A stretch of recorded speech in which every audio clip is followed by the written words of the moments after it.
Bienvenidos al Receso Comunitario. Estás escuchando la WCLH 90.7 FM, la estación radial de la Wills University. Soy tu conductor Benjamín Franklin Arias. Únete a nosotros hoy en que estaremos conversando con Rafael García, quien es profesor de español en la Wills University, y le ofreceremos otras importantes noticias e informaciones de nuestras comunidades hispanas del noreste de Pensilvania. Gracias por escuchar El Receso Comunitario, un programa que se transmite cada domingo a las 11 de la mañana por la estación radial de la Wills University, WCLH 90.7 FM para Pensilvania y por WCLH.org para todo el mundo. Mi nombre es Benjamín Franklin Arias e estás escuchando nuestro programa Receso Comunitario, el cual se transmite cada domingo a las 11 de la mañana por la emisora de la Wills University, WCLH 90.7 FM para Pensilvania y por WCLH.org para todo el mundo. Quiero dar gracias a mi mamá por quererme tanto, por llevarme al parque, leerme cuentos. Por llevarme al doctor cuando me quebré el pie en el ensayo de ballet. Por dejarme sola cuando quería estar sola. Y ahora ya grande, quiero dar gracias por poder cuidarte, madrecita linda, por llevarte al parque, por leerte esos libros que tanto nos gustan, por poder llevarte a tus terapias luego de que te doblaras el pie, por entender que a veces simplemente quieres estar sola. Los roles cambian sin darnos cuenta. AARP te da la información que necesitas para cuidar a tu ser querido. Llama al 1-888-971-2013 o visita aarp.org/cuidar y obtén información sobre salud y bienestar personal para cuidar a tus seres queridos como tú fuiste cuidado. Recuerda, llama al 1-888-971-2013. AARP. Te ayudamos a cuidar. Mensaje patrocinado por AARP y el Ad Council. Hola, me llamo Zoe Saldaña. Saben, uno no tiene que ser actor para saber que la vida está llena de drama. Y hay veces que no puedes controlarlo, como el tráfico de Los Ángeles camino a una filmación. Pero hay dramas que sí puedes evitar. Olvídate del drama de no tener high school diploma o equivalencia. Encuentra cursos para adultos gratis en tu área y completa tu diploma. Visita completatudiploma.org. completatudiploma.org. Y deja los momentos dramáticos para actores como yo. Patrocinado por el Dollar General Literacy Foundation y el Ad Council.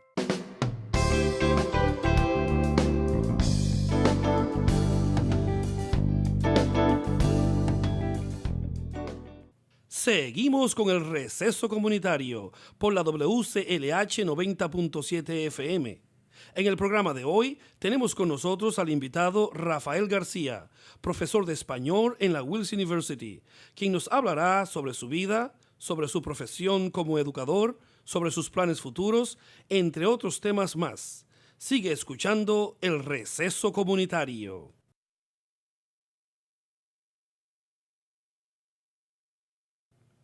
Seguimos con el programa Receso Comunitario. Tenemos con nosotros en este programa a Rafael García, profesor de español en la Wills University. Buenos días, Rafael, y bienvenido a nuestro programa Receso Comunitario. ¿Cómo te sientes? Pues muy bien, gracias, Benjamín. La verdad es que no puedo quejarme y aprovechar la ocasión para agradecerte por invitarme aquí a hablar de educación, que es un tema que a los dos nos apasiona, porque los dos nos hemos dedicado a este maravilloso mundo de la educación. Rafael, ¿nos podría dar una introducción breve sobre tu vida, tu preparación académica, la cual incluye tu doctorado? Sí, claro, pues como mi propio acento delata, yo no soy americano, soy español. Soy de un pueblo pequeño en Castilla, en el corazón de España. Y allí hice mis primeros estudios en la educación primaria. Y como no había instituto, lo que se llama aquí educación secundaria, tuve que ir marchar a la ciudad a los 14 años, así de tan joven era. Ya tuve que dejar la casa y el hogar familiar a los 14 años. Y fui a una ciudad en España que se llama Valladolid. Allí cursé mis estudios de lo que se llama el bachillerato de 14 a 18 años. Y después allí también en Valladolid empecé mis estudios universitarios en filología hispánica, que es lengua y literatura españolas. También en España empecé el doctorado en una ciudad que está no muy lejos de Valladolid, se llama León.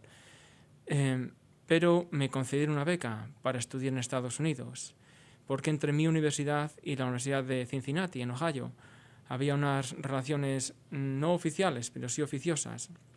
Así que tuve la gran suerte de recibir esta beca y decidí dar el salto, cruzar el charco, como decimos en España, y empecé mis estudios de doctorado en la Universidad de Cincinnati. Y me gradué en el año, cuando fue 2010, con una tesis en literatura española del siglo de oro, que es lo que me gusta, lo que me apasiona. Y después de un breve año en mi primer trabajo en Indianápolis, sí, pues la suerte quiso que acabara donde estoy hoy, aquí en Wills University, donde estoy muy contento y disfruto mucho del trabajo que hago. Ok, estás aquí en la Universidad Wilkes. ¿Nos podría hablar un poco de tu experiencia como educador? Sí, bueno, ya llevo como educador, tengo una experiencia docente de unos 10 años. No es, si quieres, mucho si lo comparamos con los profesores mayores de esta universidad, pero yo creo que sí que es suficiente. Ya me ha dado, estos 10 años ya me han dado un poco de experiencia como para hablar aquí hoy de temas importantes de educación. Ya que llevas unos años de experiencia, ¿cómo ve a la juventud en el día de hoy? Buena pregunta. Pues verás, yo no comparto la opinión de aquellos que dicen que los jóvenes de hoy son peores, que son más rebeldes, que se portan peor, que son más agresivos, que no tienen respeto. De hecho, eso es un tópico que se ha repetido a lo largo de la historia. Si tenemos en cuenta, por ejemplo, en la época ya de Sócrates, hace milenios, se decían estas mismas cosas que se dicen hoy, que los jóvenes, dónde va a acabar la sociedad con esta juventud, que no puede ser, que son muy rebeldes, que esto va a acabar todo mal. Eso, como digo, es un tópico que se ha repetido a lo largo de la historia. Es cierto que los jóvenes de hoy tienen menos urbanidad, menos modales, si los comparamos con los jóvenes de la generación anterior. Me refiero hace unos 40 años más o menos, cuando nuestros padres, nuestros abuelos eran 40 años más jóvenes.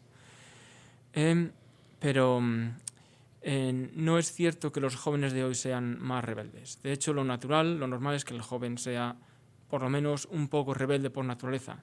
Sin embargo, sí que cabría decir que los jóvenes de hoy son el resultado de la sociedad en la que les ha tocado vivir, y una diferencia obvia entre esta sociedad y la anterior, hace unos 40 años, la generación anterior, es que hoy impera en nuestra sociedad es un relativismo, es una sociedad muy relativista, y la consecuencia es que nuestros jóvenes están altamente desorientados. Entonces, al mencionar el relativismo, ¿te referías a una de las diferencias clave que distinguen a nuestros jóvenes de hoy y de los de ayer? Entonces, ¿podrías explicarlo un poco más extenso, esa diferencia que hay entre los jóvenes de ayer y los de hoy? Por supuesto, sí. Sin entrar en temas muy filosóficos aquí, porque quizá no procede ahora, el relativismo es esa postura intelectual, esa ideología que de hecho domina ampliamente el mundo académico e intelectual, y consiste en decir que no hay verdades absolutas, que todo depende del punto de vista o de las circunstancias.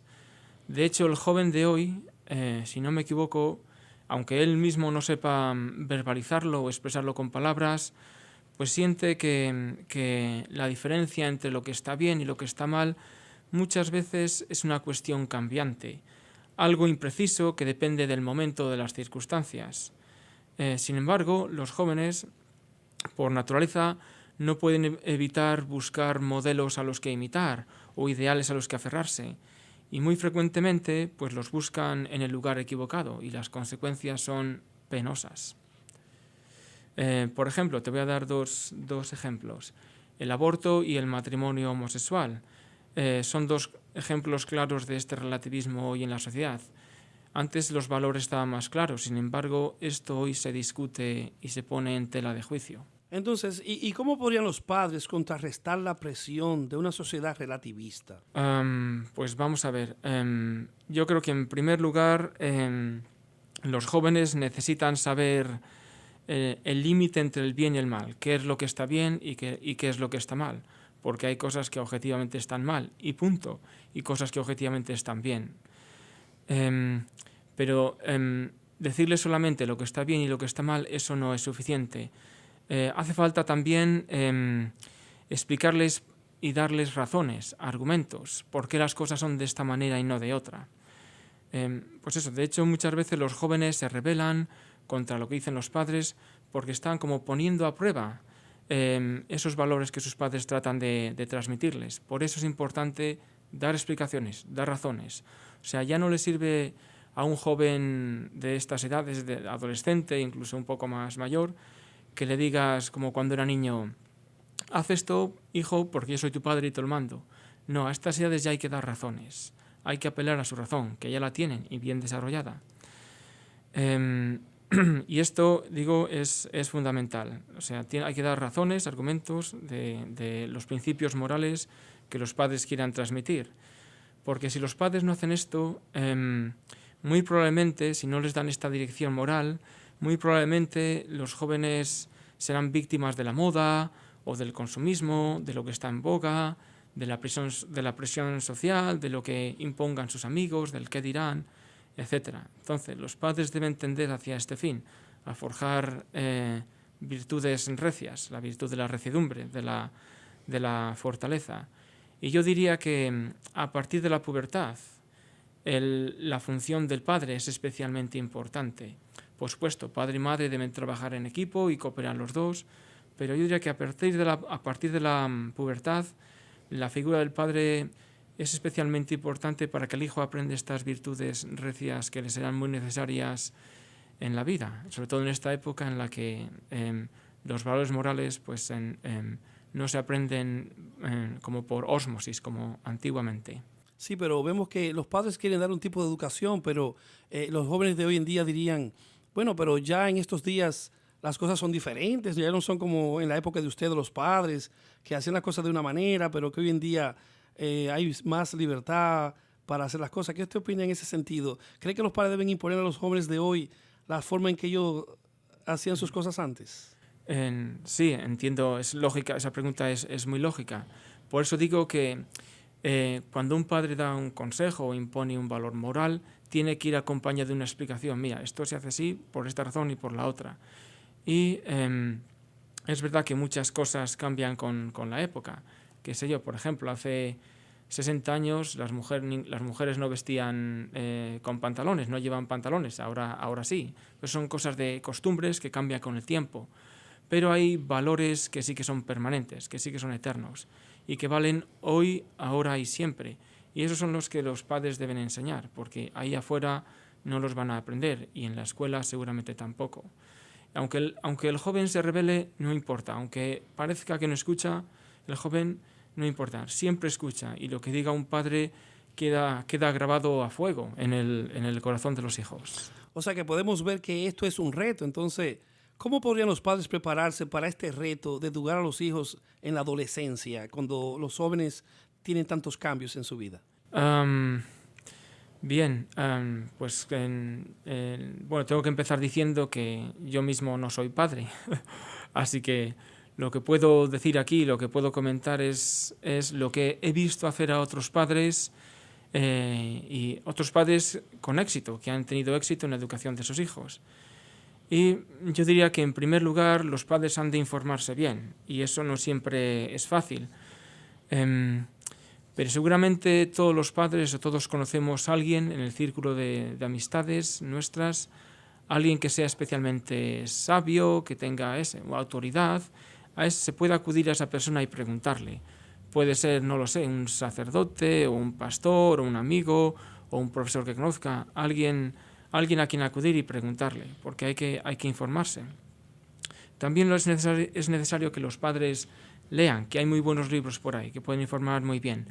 Que también los padres pregunten a otros, que escuchen a otros, que se informen y que aprendan también de las experiencias de otros padres que hayan pasado por lo mismo, porque ellos, por lo que están pasando ellos, hay seguramente otros padres que conocen Pues claro. y pueden aprender de su experiencia, sin duda alguna. Así es. Y como digo, pues eso, también hay libros muy buenos que pueden servir de guía y eso, y pueden leer libros conjuntamente y hablar de ellos, quedar para tomar un café y hablar de estos temas. Bueno, en definitiva, y así termino esta pregunta, muchas veces no es bueno callarse las cosas. Hay que airearlas, o por lo menos no hay que callarse por falsos respetos humanos. Decía un profesor mío de química que el mejor desinfectante es el aire libre y el sol. Ah, muy bueno. Bueno, Rafael, entonces, ya que mencionaste libros, ¿qué libro se te ocurre que podrías recomendar a nuestros oyentes que son padres de familia? Pues a ver, hay muchos libros de orientación familiar, pero hay que tener cuidado, mucho ojo, porque uno tiene que ser muy selectivo con la literatura que lee, porque no todo lo que se publica es bueno. Por eso decía que preguntar a alguien que conozca estos temas si puede aconsejar un libro. Yo, sin embargo, sí puedo aconsejar un libro que es muy bueno, que para mí ha sido un antes y un después. El autor se llama James Stenson. Y ya tiene varios libros escritos y todos me parecen excelentes. Y si no estoy equivocado, estos libros se pueden encontrar en los dos idiomas, tanto en inglés como en español. El autor es americano y tiene una larga experiencia en dando clases y como director de institutos, de colegios. Y creo que sus libros son muy buenos, dan muy buenas pautas para los padres. Y lo que no es menos importante es este libro también contiene referencias a otros libros sobre temas de interés.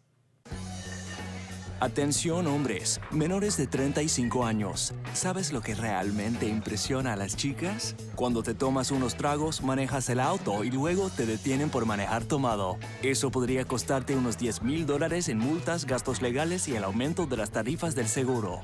Sé lo que piensas, que manejas con más cuidado con unos traguitos. Lo has hecho cientos de veces y las mujeres admiran al hombre seguro de sí mismo. Y has practicado qué hacer si un policía te detiene. Hablas muy despacio, claro y cortés, así. Buenas noches, oficial. Las mujeres admiran al hombre precavido. ¿Y qué mujer no encuentra adorable que le llames tomado a lo que la ley llama ebrio? Si te pescan, despídete de $10,000 y de tener una novia, porque nada dice soy un buen partido, como el hombre que vive en el sótano de sus padres y lo llama mi casa.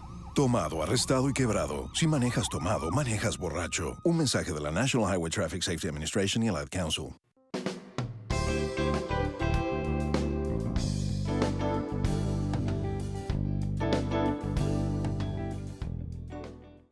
Seguimos con el programa Receso Comunitario. Estamos conversando con Rafael García, profesor de español en la Wilkes University. ¿Cómo pueden ayudar a los padres con los problemas de sus hijos, Rafael? Bien, otra pregunta también muy importante.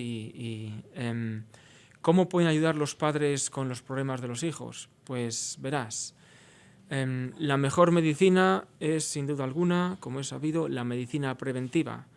Para evitar, por ejemplo, un ataque al corazón, lo mejor para prevenirlo es comiendo de forma saludable, haciendo ejercicio. Así es como previene uno un ataque al corazón.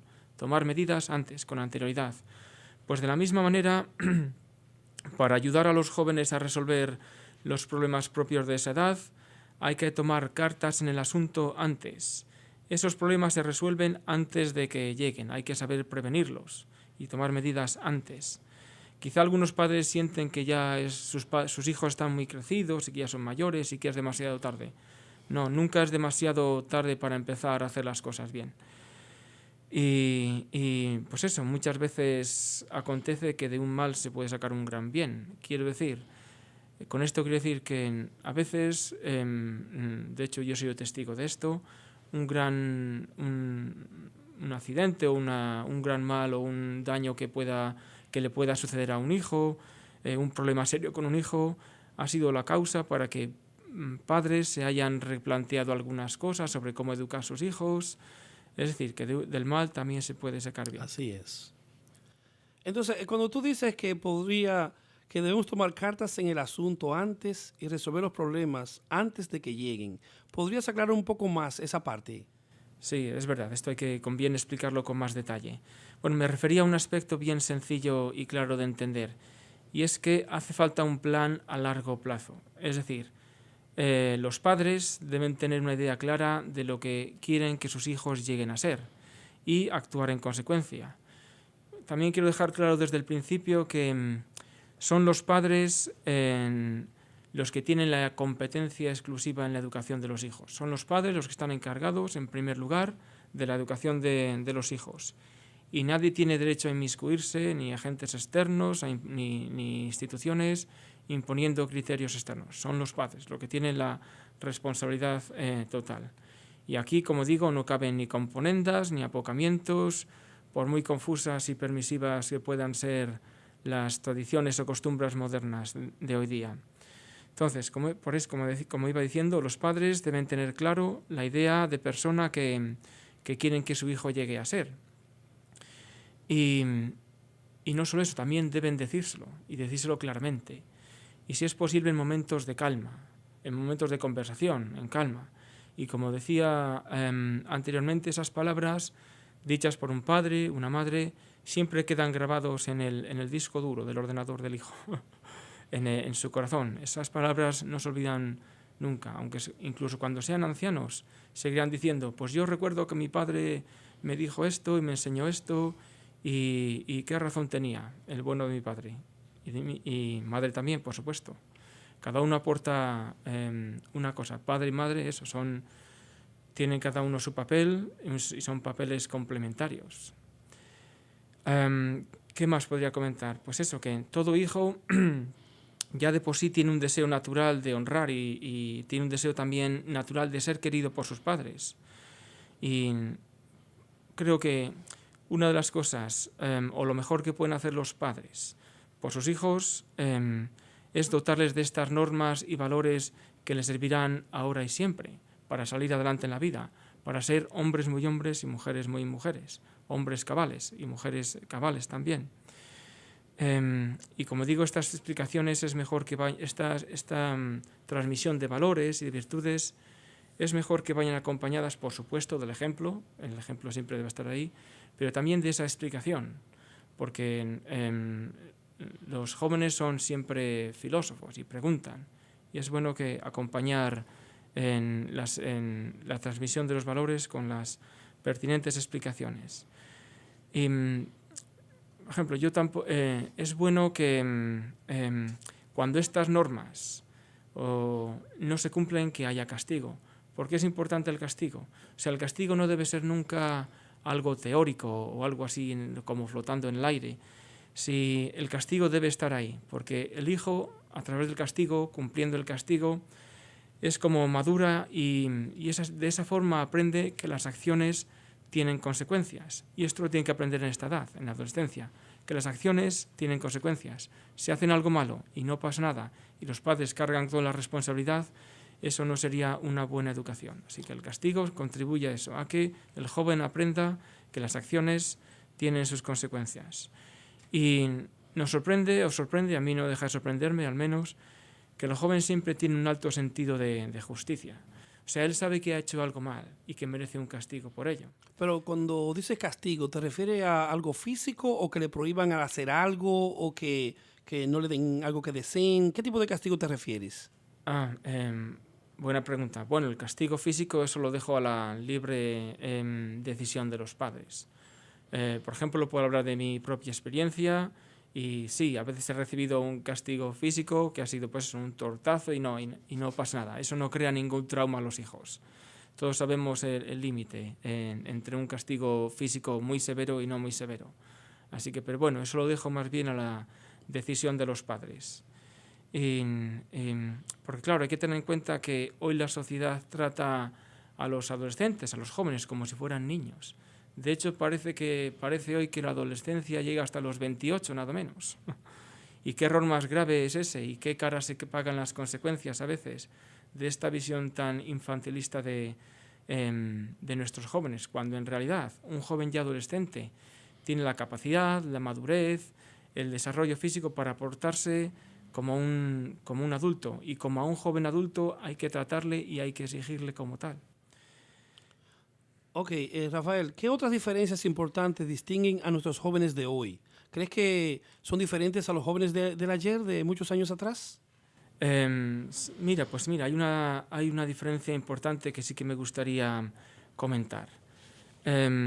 Y es que si comparamos los jóvenes de hoy con los de ayer, nuestros jóvenes hoy, por primera vez, resulta que el hogar familiar ya no es aquel lugar seguro. ¿Y por qué digo esto? ¿Por qué digo que el hogar familiar ya no es el lugar seguro como antes? Porque que solía estar bajo el control de los padres. Porque ha logrado inmiscuirse un enemigo muy sutil. ¿A qué me refiero? Me refiero a las nuevas tecnologías y el Internet. Por ejemplo, los smartphones, las computadoras, la televisión, el Facebook, etc. Porque los padres pueden pensar que su hijo está tranquilamente en su cuarto, descansando, pero se escapa al control de los padres con quién está su hijo hablando o qué está viendo a través de la pantalla del móvil o del ordenador o de qué temas se está tratando. Por eso a veces digo que es un enemigo sutil que se ha metido dentro de casa. O sea, no se me entiende mal, yo no digo que las tecnologías sean malas, al contrario, es una cosa buena y es un gran avance que nos ha ayudado en muchos aspectos de la vida, pero no hay nada en este mundo, por muy bueno que sea, que la torcida voluntad de los hombres no pueda usar para el mal.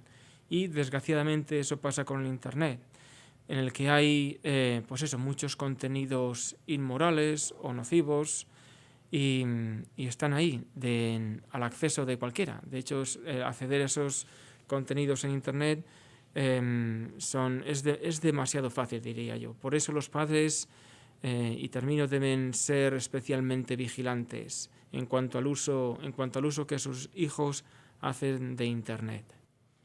Entonces, ¿podrías dar otro ejemplo en que el uso de las tecnologías sea dañino para los jóvenes? Sí, claro. Bueno, pues no me refiero a la obviedad, como decía antes, de que en Internet hay muchos contenidos inmorales, xenófobos, racistas, pornográficos. O sea, no podemos ser tan ingenuos, porque si eso está ahí, si ese material está ahí en Internet y es tan fácil acceder a ellos, si no hacemos nada por controlarlo o evitarlo, nuestros hijos también se tragarán eso, también lo consumirán. Pero no me refiero solo a ese hecho tan obvio. También quería referirme a otro aspecto, porque claro, las tecnologías afectan y mucho nuestro modo de vida hoy. Por ejemplo, la televisión, los videojuegos, el Facebook, le están robando mucho tiempo de ocio y diversión a nuestros jóvenes. Hay jóvenes que ya se llegan a aislar mucho en su mundo virtual, en vez de estar pasando un rato en el parque con los amigos, hablando, contando chistes y chismes, montando en bicicleta, qué sé yo, cazando pájaros, escalando a los árboles, subiendo a los árboles, paseando, practicando deportes. Y este aislamiento, este uso en exceso de las nuevas tecnologías, pues va en claro detrimento o deterioro de las habilidades físicas, psicomotrices y sociales de nuestros jóvenes.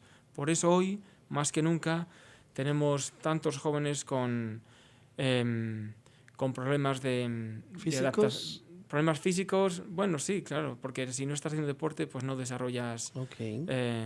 Pero me refería, mira, por ejemplo, te puedo contar esta anécdota de mi enseñanza particular, de mi experiencia en las clases. Sí. Es que no hace muchos años, cuando empecé yo a enseñar, cuando entraba en el aula... ¿Qué tú enseñabas ahí? Pues, sí, cuando enseñaba clase de español en Cincinnati, aquellos años, ya okay. Hace 10 años. Sí. Clase de español, literatura, historia, etc. Pues eso, al entrar en clase, veía entonces, hace 10 años, mis estudiantes pues estaban hablando entre ellos, gastando chistes, contando chistes, o bromeando, hablando, etc. Y uno tenía que decir, bueno, vamos a empezar, es hora de empezar. Sin embargo, ahora, ¿cómo ha cambiado la cosa? Cuando entro en el aula, muchas veces, ¿qué es lo que me encuentro? Pues me encuentro un silencio sepulcral, porque cada hijo de vecino todos los estudiantes están o mirando un mensaje o viendo un vídeo en su smartphone, etcétera, etcétera. O sea que antes había más interacción humana y ahora se dedica más a poner atención a lo tecnológico. Exacto. Eso es uno de los efectos negativos de esta tecnología, es que nos ha vuelto personas como más reconcentradas en nosotros mismos. Y bueno, pero esta fiebre por estar conectado no solo afecta a los jóvenes, como tú bien sabes, también afecta a los adultos y a veces en mayor grado. Y con otra anécdota, eso, cuando uno va ganando una experiencia en la docencia va contando más y más anécdotas. Así que permíteme que te cuente esta última anécdota y ya termino esta pregunta. Y es que recuerdo que no hace mucho, creo que fue, no sé si fue en Nueva York o en Filadelfia, iba paseando por las calles y vi un letrero que me llamó mucho la atención. Era el letrero puesto a la puerta de un café. ¿Qué decía ese letrero? ¿Qué decía ese letrero? Pues decía algo que me hizo mucha gracia. Y es que decía, no tenemos wifi, hable con el de al lado y disfrute del café. Y yo, para celebrarlo, entré allí y me tomé un café. Y hablé con la gente, claro que sí. O sea que no le daban acceso a la persona a entrar al internet o a las tecnologías, sino que para que interactuaran humanamente. Efectivamente. Ok, entonces, ¿qué consejos prácticos les daría a nuestros oyentes que son padres y madres que quieren darles una buena educación a sus hijos? ¿Qué tú les dirías a ellos? Bueno, pues habría que empezar eliminando unos falsos prejuicios o ideas preconcebidas que se extienden y prolongan por no sé qué inercia. Y es que una de ellas es que los hijos no van a la escuela a aprender respeto a los mayores, a los compañeros, buenos modales, tratar a los demás, ser agradecidos, pedir perdón, decir gracias, saludar, etc. Ese tipo de educación. Ese tipo de educación es el que se aprende en casa. Y a la escuela se va a aprender conocimientos académicos, en matemáticas, lenguaje, historia, biología, etc. O sea, si un hijo es un mal educado en casa, también lo será en el colegio. Así que no espere ese padre que lo eduque en el sentido en el colegio, porque el colegio será simplemente una prolongación de lo que haga en casa. E insisto, lo que he dicho anteriormente, la educación es tarea exclusiva de los padres, es decir, los padres son los que tienen esa labor predominante, la de educar a sus hijos. Por supuesto que tienen que delegar algunas funciones, porque no todos los padres tienen los conocimientos académicos necesarios para poder impartirlos a sus hijos. Obviamente esa función la delegan en maestros, pero son ellos los principales agentes, y esta es la idea que quiero transmitir, los principales agentes de su educación. También aconsejaría que los padres no se preocupen tanto por el éxito académico, por las buenas o malas notas. Claro que es importante claro que eso es importante, pero es aún más importante lograr que el hijo adquiera una formación integral. ¿A qué me refiero con eso de una formación integral? Pues una formación que abarque todos los aspectos de la persona. O sea, no solo lo académico, sino también lo humano. O sea, aprendería una parte en la casa, la formación que dan los padres, más lo académico en la escuela. Entonces, sería como dicen en inglés 50-50 o 50-50. En la casa la formación humana y en la escuela lo intelectual o lo... Sí. Bueno, no me atrevería a dar un porcentaje, pero sí que la idea que quiero transmitir es esa, que es en la casa, en los padres, donde aprenden esas virtudes morales. En la escuela, lo que tienen que esperar los padres de la escuela es eso, que reciban esos conocimientos académicos. Sí, a eso me refería. En la casa la formación humana y en la escuela lo académico. Perfecto, eso sí, esa es la idea. Tú lo has resumido muy bien. Entonces, ¿cómo puedes comentar la lectura de libros para los jóvenes? ¿Tú recomiendas algunas lecturas especiales para los jóvenes? Sí, claro, los jóvenes... De hecho, yo diría que si los padres logran inculcar en los hijos el hábito de la lectura, tienen asegurado o casi asegurado el éxito académico. ¿Por qué? Porque aprender será un placer. Si el hijo adquiere o si el joven adquiere ese hábito de la lectura. Creo, este es un consejo muy particular, muy personal, cada uno puede hacer lo que quiera, por supuesto, pero este es un consejo mío y yo aquí quiero lanzarlo. Creo que es bueno que los padres sean auténticos ogros con la televisión, es decir, que restringir el uso de la televisión al mínimo posible. Pero si se quieren acostar tarde leyendo un libro, que les dejen estar todo lo tarde que quieran. Pero con la televisión hay que ser, un ogro. Por supuesto, también hay que vigilar un poco lo que los jóvenes leen. Pero ya hacia los 15, 16 años, los jóvenes deben empezar a leer lecturas más serias, porque ya tienen esa capacidad de abstracción, esa madurez, esa sensibilidad. Por eso recomiendo que lean ya periódicos, revistas científicas, biografías, muy importante, historia, buena literatura, clásicos, es decir, ese tipo de literatura que les enseñe acerca del mundo. ¿Por qué? Porque lo que necesitan ir aprendiendo los jóvenes lo que necesitan no es un espejo que fomente su narcisismo, sino una ventana que les abra los ojos al mundo. ¿Y qué pasaría con la lectura de periódicos, esas noticias y lo que se publica hoy en día? Pues ahí está. Por eso, al leer periódicos o biografías o historias, eso es como una ventana al mundo, les abre una ventana de conocimiento al mundo, cómo es el mundo en realidad. Y el mundo al que, por cierto, se van a tener que enfrentar en breve, porque la vida pasa y pasa muy deprisa. Y alguna vez los padres, dentro de poco, en breve, los padres ya no estarán ahí. Y ya que mencionaste la televisión, ¿qué problema le ves a ese uso inmoderado de la televisión? Por supuesto, yo no niego que haya programas en televisión muy buenos y muy educativos, altamente formativos. Además, la televisión puede ser una buena forma de ocio. Sin embargo, como decía antes, siempre aconsejo reducir el tiempo dedicado a la televisión al mínimo posible. Por ejemplo, me voy a basar en algo que observo de mi propia experiencia personal también, porque observo, y esto pasa también en mi familia, que en muchas familias, cuando se come, cuando se cena, en esa reunión que se suele tener todos los días en torno a la mesa, pues la televisión suele estar encendida y la televisión suele tener un papel protagonista. O sea, la familia dejó de hablar para escuchar a la televisión y claro, pues se reduce ese rato de conversación entre padres e hijos, entre hermanos, que debe producirse, que debe estar ahí para conocerse y para desarrollar esas habilidades sociales. Yo creo que todos estamos de acuerdo en que tiene algo de especial eso de sentarse a la mesa en torno a una buena comida y hablar y platicar, porque la comida, pues eso, funciona como desinhibidor, como que ayuda y facilita la conversación, porque son dos placeres a la vez, el comer y el compartir con otros. Pues a platicar de lo que sea, pues puede ser de el día en la fábrica, en la universidad, en el trabajo, en la escuela, etc. Claro, porque también hay que tener en cuenta que a los jóvenes les gusta discutir y eso es una cosa buena, de hecho. De hecho, habría que aprovechar toda esa energía, no para anularla, sino para saber reconducirla en su propio beneficio. A veces un joven discute por el mero hecho de discutir, porque les gusta discutir, les gusta retar a sus padres, a los mayores.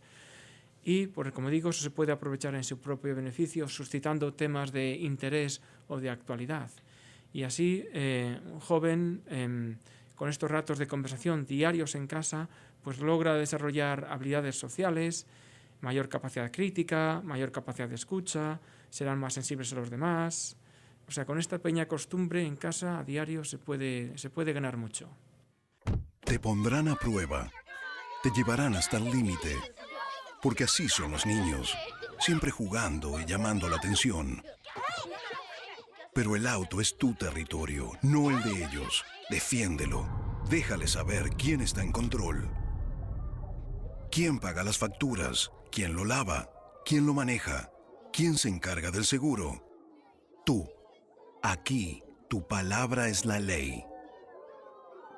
Así que cuando dices que no vas a salir hasta que todos los cinturones estén abrochados, no moverás el auto ni un centímetro hasta que oigas ese clic. No te rindas hasta que se abrochen el cinturón. Un mensaje del National Highway Traffic Safety Administration y el Ad Council. Visita safercar.gov/chicos abróchense para más información. Me encanta cocinar para todos mis nietos. Y mientras ellos tienen la libertad de pedir más, hay 16 millones de niños en este país que quizá no saben de dónde vendrá su próxima comida. Si pudiera, invitaría a todos a mi mesa, pero no tengo suficientes sillas. Afortunadamente, la Red Nacional de Bancos de Alimentos de Feeding America está trabajando para proveer una comida y una silla a todo niño que lo necesite, con la ayuda de buenos samaritanos que están recolectando comida y poniéndola en mesas a lo largo del país. Apoye a Feeding America y a su banco de alimentos local visitando feedingamerica.org, / en español. Juntos podemos darles un sitio a todos en la mesa. Juntos estamos alimentando América. Un mensaje de Feeding America y del Alcanzo.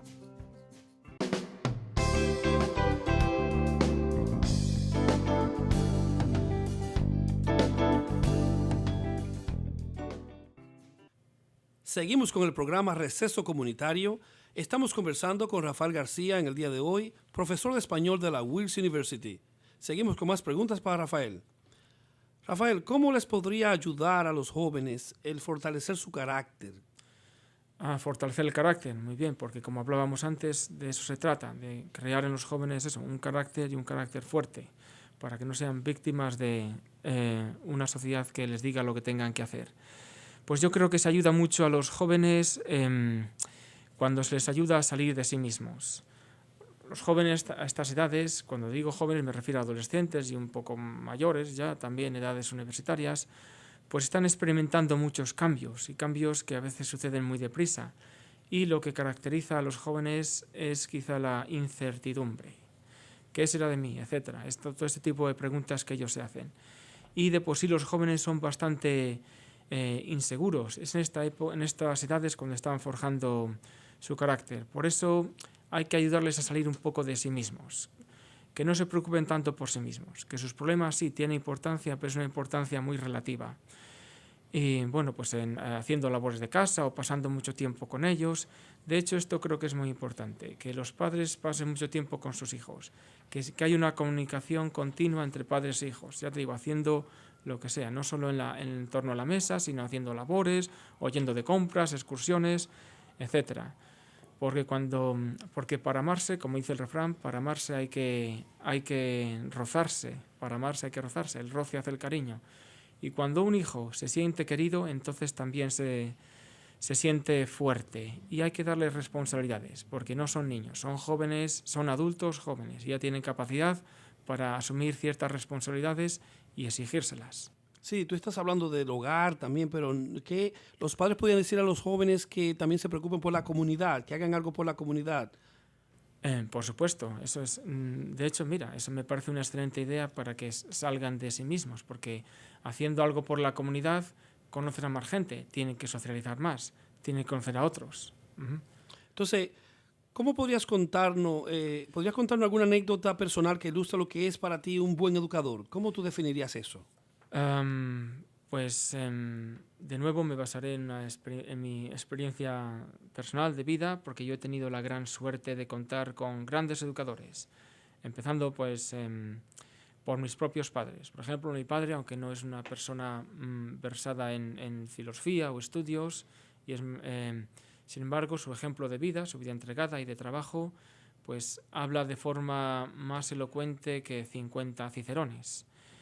Recuerdo vivamente esta anécdota.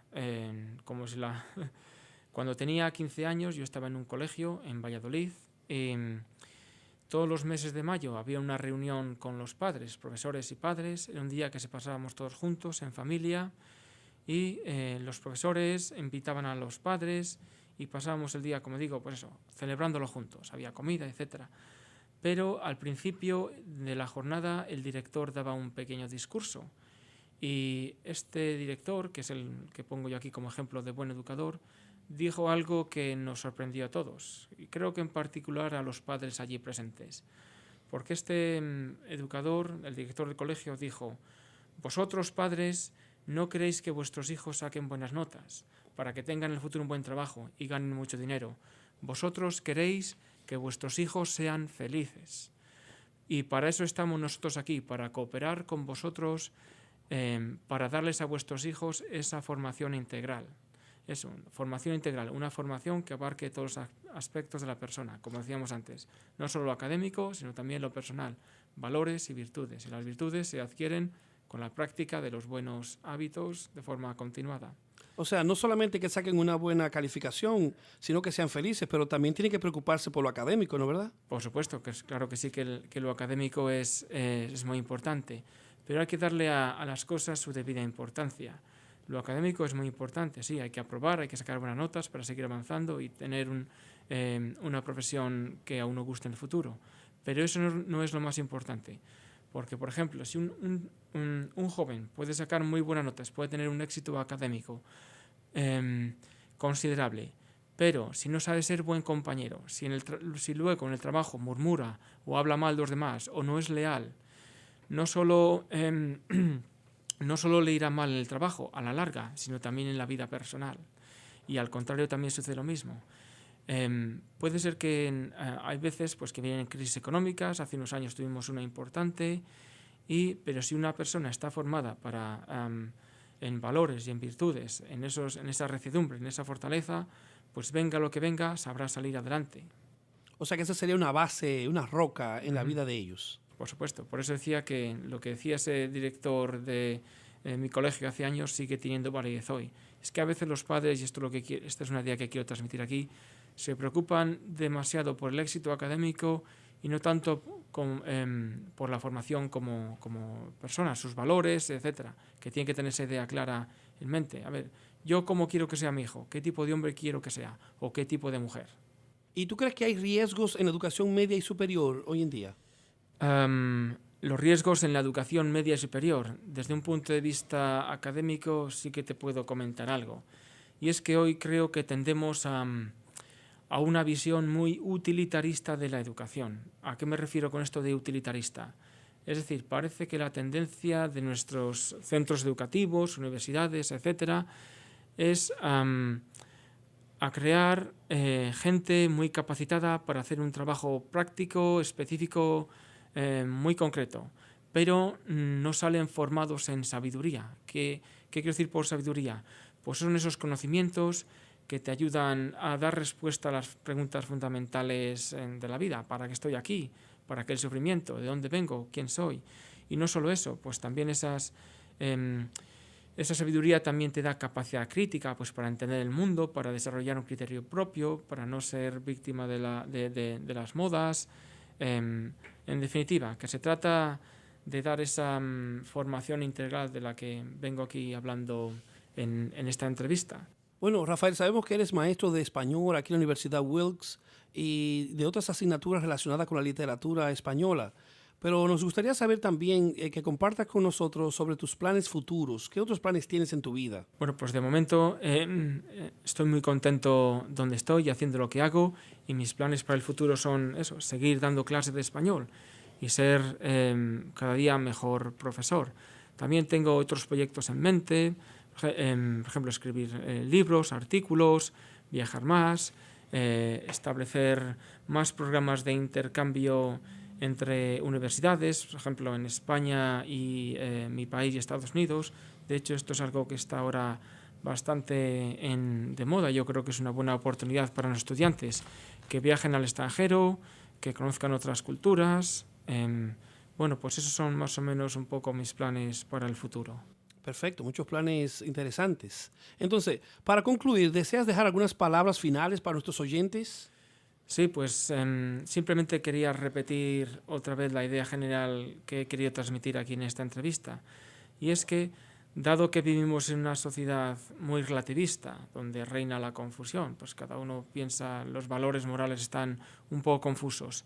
Los padres tienen una labor especial, tienen el deber de darles a sus hijos esos valores morales, esas virtudes que no van a aprender ahí fuera. Y con esta idea quería acabar. Y bueno, que no se preocupen tanto, que es importante sí, por el éxito académico de sus hijos, sino por darles eso, valores, virtudes, porque es así como serán felices, que es al fin y al cabo de lo que se trata, de ser feliz, de que los hijos, nuestros jóvenes, sean felices, haciendo lo que hagan y estando donde estén. Muchas gracias. Hemos conversado con Rafael García, profesor de español en la Wilkes University, a quien agradecemos grandemente por las grandes ideas que ha compartido con todos nosotros, aquí en nuestro programa Receso Comunitario. Quiero dar gracias a mi mamá por quererme tanto, por llevarme al parque, leerme cuentos. Por llevarme al doctor cuando me quebré el pie en el ensayo de ballet. Por dejarme sola cuando quería estar sola. Y ahora ya grande, quiero dar gracias por poder cuidarte, madrecita linda, por llevarte al parque, por leerte esos libros que tanto nos gustan, por poder llevarte a tus terapias luego de que te doblaras el pie, por entender que a veces simplemente quieres estar sola. Los roles cambian sin darnos cuenta. AARP te da la información que necesitas para cuidar a tu ser querido. Llama al 1-888-971-2013 o visita aarp.org/cuidar y obtén información sobre salud y bienestar personal para cuidar a tus seres queridos como tú fuiste cuidado. Recuerda, llama al 1-888-971-2013. AARP. Te ayudamos a cuidar. Mensaje patrocinado por AARP y el Ad Council. Hola, me llamo Zoe Saldaña. Saben, uno no tiene que ser actor para saber que la vida está llena de drama. Y hay veces que no puedes controlarlo, como el tráfico de Los Ángeles camino a una filmación. Pero hay dramas que sí puedes evitar. Olvídate del drama de no tener high school diploma o equivalencia. Encuentra cursos para adultos gratis en tu área y completa tu diploma. Visita completatudiploma.org. completatudiploma.org. Y deja los momentos dramáticos para actores como yo. Patrocinado por el Dollar General Literacy Foundation y el Ad Council.